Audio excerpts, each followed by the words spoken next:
একজন প্রখ্যাত লেখক দেৱীপ্ৰসাদ সিনহা যোৱা 4 আগষ্ট তেখেতৰ অকাল প্ৰয়াণ হৈছে। তেখেতৰ যিখিনি যে লেখনিৰ কথাসাহিত্যিক হিচাপে খুবই গুৰুত্বপূৰ্ণ আৰু তেখেতৰ এই অকাল প্ৰয়াণ গোটেই উত্তৰ পূৰ্বাঞ্চল তথা ভাৰতবৰ্ষৰ কাৰণে এটা বিৰাট ক্ষতি। ই হওক আমাৰ তেখেতৰ যিখিনি সৃষ্টিৰাজি আছে এইটো অহা প্ৰজন্মৰ ওচৰত কেনেকৈ আমি লৈ যাব পাৰোঁ, তেখেতৰ চিন্তাশৈলী বিশেষকৈ দেশভাগৰ ওপৰত তেখেতৰ যিখিনি দেখা সেইখিনি আমাৰ সাহিত্যত অমূল্য সম্পদ হৈ থাকিব। আমি ব্যতিক্ৰম পৰিয়াল আৰু বাংলা সাহিত্য সংস্কৃতি সমাজ গুৱাহাটীৰ ফালৰ পৰা তেখেতৰ আত্মাৰ সদ্গতি কামনা কৰিছোঁ।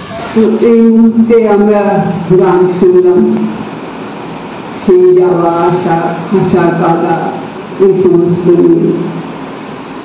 দেবীপ্রসাদ আমার থেকে ছোট, আমার পাড়ার ছেলে, তার চলে যাওয়া মেনে নিতে পারা যায় না, কিন্তু তবু তো চলে যেতে হয় যখন সময় হয়।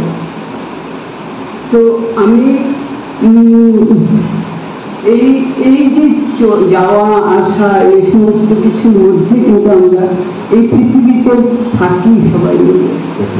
আর রবীন্দ্রনাথ বলেছেন যে এই পৃথিবীটা আনন্দলোক একটা, সেই আনন্দলোকে মঙ্গল আলোক মঙ্গল কিন্তু সেখানেও হাসা কাটা সব কিছু আছে।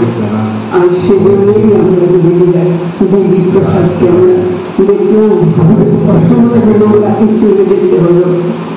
তো কথা হলো যে আমি প্রাচীন সাহিত্যের মানুষ, অধ্যয়ন করি, আমি গীতা পড়ি, উপনিষদ পড়ি।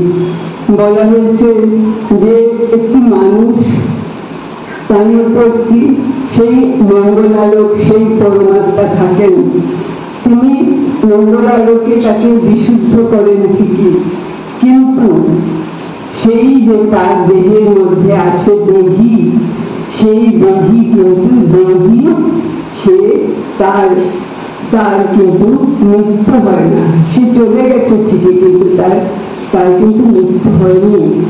আর বিশেষ করে দেবীপ্রসাদ যে কাজ রেখে গেছেন সেই কাজটা অমর। এইমাত্র আমাদের ছাত্র বলে গেলে শুনবেন, আমরা তাকে তার কাজের মধ্যে পাবো ভবিষ্যতে, এবং তাকে যেন আমরা সেইভাবে পাওয়ার চেষ্টা প্রযত্ন আমরা সবাই মনে করি।